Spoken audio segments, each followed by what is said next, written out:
Em Santa Teresa, no Espírito Santo, Tiago Roldi é um tipo de factotum em questões de italianidade. Além de vereador da cidade, é o vice-presidente do Comites, do Rio de Janeiro e Espírito Santo. Coordena o grupo de cantoria italiana. E faz mais, muito mais. Como consegue? Eu, quando não tenho esposa, filho, mas a minha mãe e meu pai moram perto, enfim, a gente sempre divide isso com eles também, porque, querendo ou não, é um grupo. Eu acho que quando você tem sólido isso aí na sua vida, é uma coisa do italiano, eu não posso ser diferente. Fé de lavoro e família, fé, trabalho e família é um lema que, como eu disse até ontem lá na Câmara Municipal, se remete a 150 anos, mas é super atual. Se nós tivermos isso aí como a nossa base, aí as outras coisas caminham com muita fluidez. Então a gente vai absorvendo, na realidade, né, Peron? A questão vai acontecendo com naturalidade. A eleição lá atrás, em 2018, quando um italiano aqui me procurou, que eu trabalhava no Círculo Trentino, eu era diretor do Círculo Trentino, já fui por vários mandatos aqui também, participava do coral, já tinha envolvimento porque eu estava com o Bar Elite, que é o bar mais antigo no estado do Espírito Santo em atividade, esse ano completa 97 anos. Era uma questão muito de pertencimento da causa. A cantoria italiana se encontrava de uma maneira um pouco não tão organizada e a gente resolveu retomar, convidar as pessoas, organizar e fazer uma vez por mês, como a gente faz lá no Bar Elite, no último domingo do mês. E isso começou a envolver as pessoas, tanto os participantes, mas tanto aqueles que gostariam de ouvir, de voltar com a cantoria. Então, aquele foi o primeiro propósito naquele primeiro momento, né? De tudo isso, o que te dá mais trabalho? A vereança em si, por ser o primeiro mandato, ela dá um pouco mais de trabalho no começo para a gente poder entender o mecanismo, né? Da repasse da demanda, da cobrança, de que maneira que é, qual hora, enfim. Mas hoje, assim, depois de 3 anos, estando no último ano do mandato de 4 anos, né? A gente começa a entender. E a população também entende qual é de que maneira que você trabalha, enfim, né? Isso é uma coisa muito natural numa cidade pequena como a nossa. Você tem as demandas, mas não é difícil. É você fazer o seu trabalho, né? Então, assim, lógico que eu estou lá no bar e as pessoas, às vezes, né, acabam me demandando lá também a questão da vereança, uma coisa ou outra. Mas com naturalidade as pessoas também, às vezes, entendem. Por exemplo, estou no final de semana que eu estou a trabalho lá, no meu trabalho em si, que é estar no bar atendendo as pessoas, e acabam levando, Tiago, então, a respeito da política, como é que tá?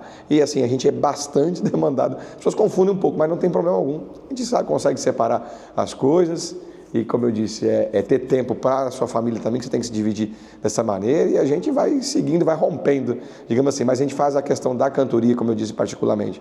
Gosto também da política, se eu não gostasse, não estaria. Né, como me envolvi na primeira vez ao Parlamento Italiano e agora não posso ser mais candidato, porque muitas pessoas me perguntam, mas por que você não é candidato ao Parlamento Italiano? Porque existe uma lei que hoje infelizmente nos veda, né, ser candidato ao Parlamento Italiano, e com isso a gente vai tocando as coisas por aqui, né? Mas assim, é a questão da cultura aí, que é a questão da cantoria italiana, que a gente está levando para as escolas, que esse que é o ponto legal desde o ano passado, esse ano todas as escolas do município de Santa Teresa, por exemplo, a gente tenta dar nossa contribuição também. Então as pessoas vão, nós temos os grupos, a cantoria não tem um limite, né, como eu disse já em outras vezes, não tem um número definido de pessoas. Deve ter hoje cerca de umas 30 pessoas que vão lá no bar, uns vão mais ou vão menos nos encontros, mas para as escolas é o nosso ponto, porque nós temos que passar a cultura de alguma maneira, quer dizer, plantar isso aí nas crianças. Desde as crianças de 4 anos, que é a creche ou o berçário, nós já vamos lá uma vez por ano, no período entre junho e julho, que é o período da festa do imigrante italiano, levar o sanfoneiro, levar o violão, levar a música e tentar plantar no coração delas, assim, para que elas possam sair alguém ali para o futuro e se perpetuar a cultura de alguma maneira para sempre, aí, através das próximas gerações, né? Você está numa cidade que se orgulha de ainda ser 90% italiana. Como é que analisa a manutenção desse patrimônio? Os mais jovens, por exemplo. Aqui nós estamos também perdendo um pouco ou se mantém?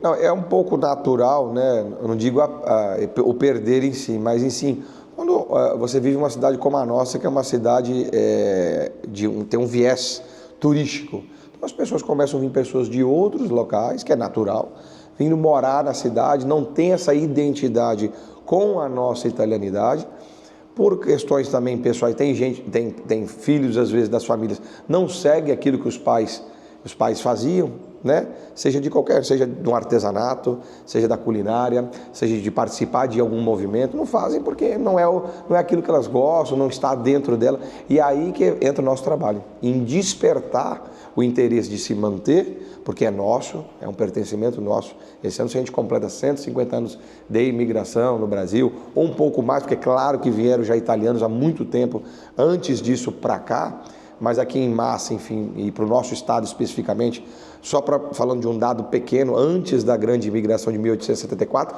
no Espírito Santo habitavam apenas 82 mil pessoas.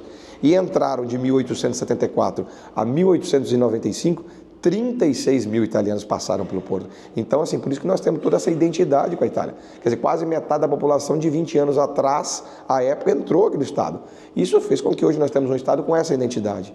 A mão de obra que foi desenvolvida, o desenvolvimento de vários setores, comércios aqui, as indústrias, todas elas têm italiano. O governador do estado do Espírito Santo é italiano. Os nossos, como a pergunta que você me fez ontem, que foi muito interessante, é a primeira vez que um jornalista fez uma pergunta para mim, Peró, qual prefeito de Santa Teresa não é de origem italiana? E eu não soube responder, porque eu puxei a memória e até então não havia encontrado. Talvez bem no início, no princípio, mas até então não teve. Então todos assim têm origem italiana de alguma maneira. Então assim, nosso trabalho é de tocar nas pessoas. Que legal é, por exemplo, participar dos eventos que nós temos aqui na cidade, que envolve a gastronomia, que envolve a música, que envolve as questões italianas, a pessoa abraçar aquilo, porque tem muita gente às vezes que não é nem de origem, mas gosta, se envolve com a coisa, vê a importância.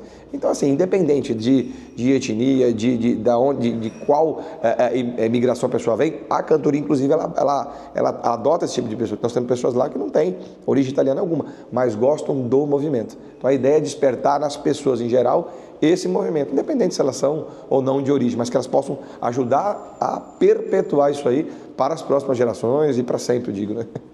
Você está numa cidade que se orgulha de ainda ser 90% italiana. Como é que analisa a manutenção desse patrimônio? Os mais jovens, por exemplo. Aqui nós estamos também perdendo um pouco ou se mantém? Eu acredito assim, inclusive conversando aqui com a administração através do prefeito, que é o Kleber, através do Rodrigo Brito, que é o secretário, é você dar protagonismo a isso. Porque se você é intitulada por uma lei, por um estudo, que aqui foi a primeira cidade, então fazer com que as pessoas, principalmente a população, entenda a importância de cada um levar para o seu comércio, para sua casa, dar incentivo às pessoas, né, enfeitar as suas casas, enfeitar o ano inteiro, levar o selo, já que nós temos um selo comemorativo, inclusive vai ser relançado amanhã no município de Santa Teresa, no dia 22, né, hoje é um dia muito importante no Brasil inteiro, que é o dia 21, o dia do italiano, né, mas amanhã vai ser lançado no dia 22 esse selo, e com isso, assim, não só o selo, mas assim, a pessoa abraçar essa causa. Primeiro, eu acho que a prefeitura, a administração, enfim, as pessoas têm que abraçar, o comércio, abraçar as pousadas, abraçar, todos abraçarem isso aí, para que isso crie uma onda. E aí quem vê de fora fala, nossa, realmente aqui eles respiram o ano inteiro essa questão da italianidade, e o município também se contrapor e fazer os eventos para que isso aí fique marcado na história. Né? Eventos que retratam realmente a dificuldade do início, mas o que eles efetivamente conquistaram, construíram paese e città, numa città come la nostra.